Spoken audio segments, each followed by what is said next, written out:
Goedemorgen allemaal. Hartelijk welkom aan al onze grootouders van onze kleuters. Jullie horen maar en ze staan al te popelen om te komen. Wel, onze kleuters gaan jullie vandaag meenemen op dit grootouderfeest in ons jaarthema. En ons jaarthema is Als ik kon toveren.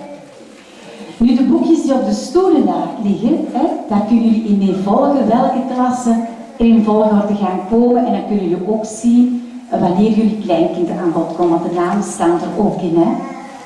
Het zijn 9 klassen, want we hebben 206 kleuters hier op school, die hier de revue gaan passeren.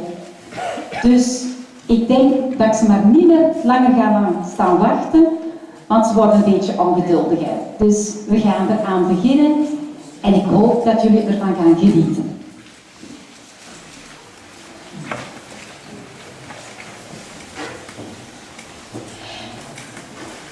Er was eens een heel lief, eigenwijs meisje die luisterde naar de naam Shiggy.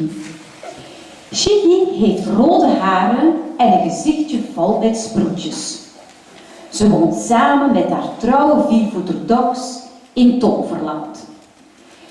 Ze is dol op spiegeltjes verzamelen en heeft een hele speciale toverspiegel. Maar nu is er iets heel ergs gebeurd. Shiggy is niet enkel haar toverspiegel kwijt, maar ook haar vriend Dox is verdwenen. En zullen de kleuters haar kunnen helpen? Dat gaan we nu bekijken. Veel kijkgenot.